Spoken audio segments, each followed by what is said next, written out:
Yok ben giderim bak. Ben giderim.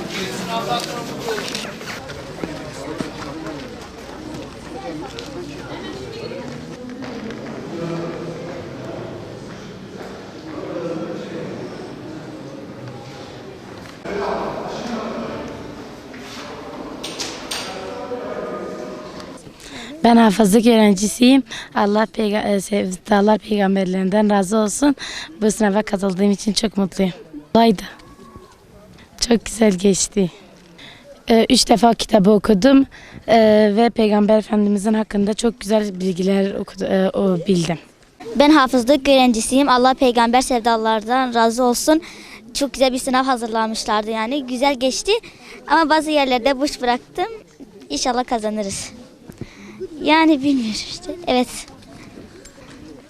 Yani çok olmasını isterim ama ben hafızlık talebesi olduğum için fazla katılamam. Ben hafızlık öğrencisiyim. Peygamber sevdalılarından Allah razı olsun. Böyle bir sınav hazırladıkları için çok mutluyum. Sınavım çok güzel geçti. Anladığım sorular olmadı ama bir tane boş bıraktığım soru oldu. 2 defa okudum. Bu sınav oldum diğerlerinde de. Arkadaşlarımla birlikte çalışıyorduk. Yani öyle. Allah peygamber sevdalılarından razı olsun. Böyle bir sınav hazırladıkları için Peygamber Efendimizin hayatını çok fazlasıyla öğrendik. Çok güzeldi sorular, çok da kolaydı. Boş bıraktığım yerler olmadı ama bir iki soruda zorlandım. Allah peygamber sevdalarından razı olsun. Çok güzel bir sınav hazırlanmıştı. İyi geçti yani. Güveniyorum kendime. İnşallah hayırlısıyla kazanırız. Kitabı 2 kere okuduk. Hafızlık öğrencisi olduğumuz için fazla çalışamadık. Daha önce girmedim. Yeni ilk sefer giyiyorum. Yani kursa bir tane ablamız vardı. O bizi çalıştırdı. Bize öğretti yani. Peygamber Efendimizin hayatını, çoğu şeyini öğrendim.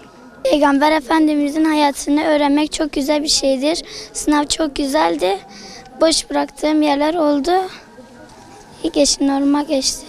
Sınava nasıl hazırlandın? Bizim kursta ablamız vardı, o bizi çalıştırdı. Ben hafızlık talebesiyim.